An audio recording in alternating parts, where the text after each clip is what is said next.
Assalamualaikum warahmatullahi wabarakatuh. Alhamdulillahi rabbil alamin. Wabihi nasta'inu ala umurid dunya waddin. Wassalatu wassalamu ala ashrafil anbiya'i wal mursalin. Sayyidina wa habibina wa syafi'ina wa maulana Muhammadin. Wa ala alihi wa sahbihi at-tayyibin at-tahirin, amma ba'du. Hadirin pemirsa yang dirahmati Allah Subhanahu wa taala, alhamdulillah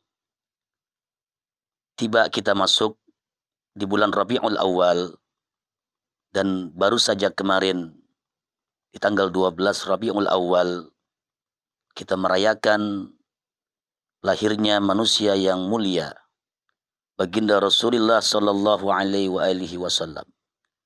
Dan tidak hanya terbatas pada tanggal 12 Rabiul Awal, bahkan hari-hari setelahnya, atau bahkan sebelum tanggal 12 Rabiul Awal, lahirnya baginda Rasul dirayakan dengan gegap gempita, dengan sangat meriah oleh umat muslim di seluruh dunia. Hadirin jamaah yang dimuliakan Allah, Rasulullah Sallallahu alaihi wasallam adalah nikmat yang terbesar yang Allah berikan kepada kita umat Islam. Di dalam firman-Nya Allah Subhanahu wa taala berfirman, A'udzu billahi minasy syaithanir rajim. Bismillahirrahmanirrahim.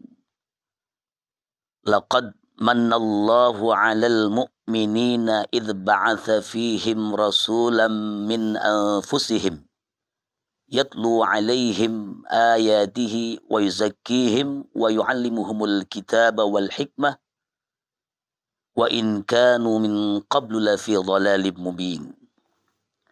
Di dalam ayat ini, sebagaimana yang diterangkan oleh Al-Imam Al-Qadhi Iyad di dalam kitab Asy-Syifa, beliau jelaskan bahwa ayat ini memberikan penjelasan bahwa Rasulullah Sallallahu Alaihi Wasallam adalah nikmat yang amat besar yang Allah berikan kepada umat manusia, yaitu diutusnya seorang nabi dan seorang rasul yang beliau diturunkan di tengah masyarakat jahiliyah saat itu, di mana kehidupan orang-orang jahiliyah yang kental dengan tradisi paganisme, penyembahan terhadap berhala, penistaan terhadap wanita, tidak menghargai atau kurang suka ketika mereka melahirkan anak-anak perempuan.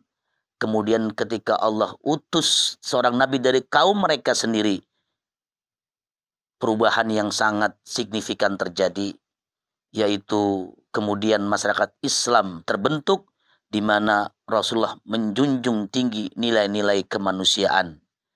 Sebagaimana yang beliau emban risalahnya langsung berdasarkan wahyu yang disampaikan oleh malaikat Jibril atas perintah Allah Subhanahu wa taala.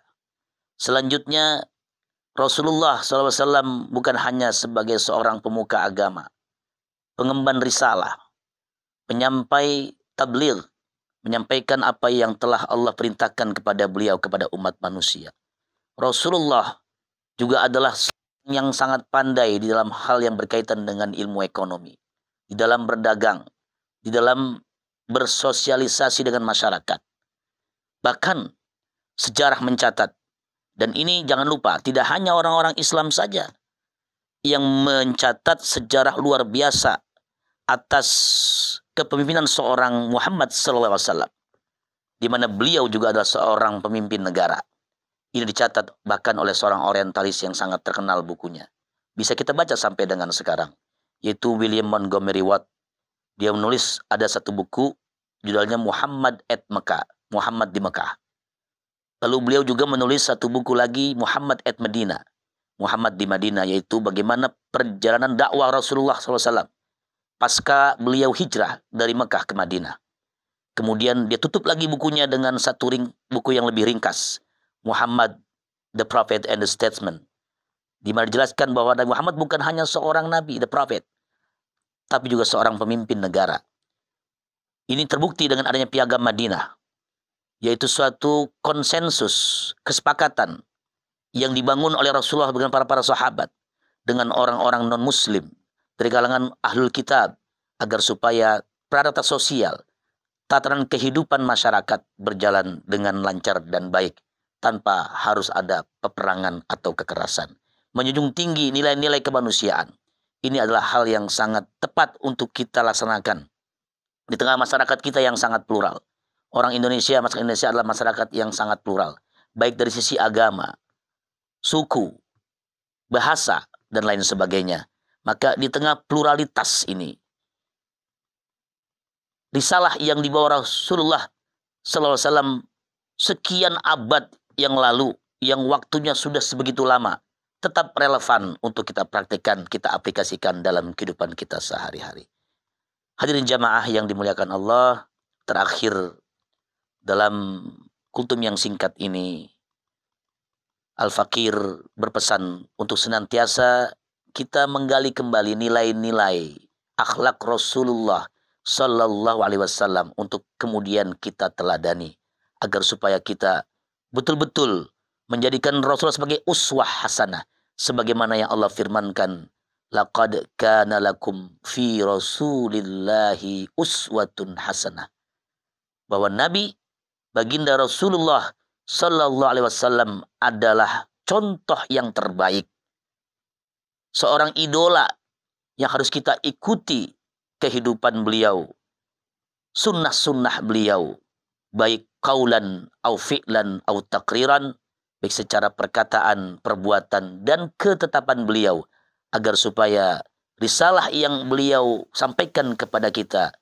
ini menjadi bekal untuk kehidupan kita, dan kita termasuk nanti yang diakui sebagai umat baginda Rasulullah Sallallahu Alaihi Wasallam di yaumil qiyamah.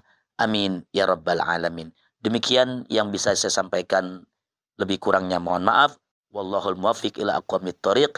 Wassalamualaikum warahmatullahi wabarakatuh.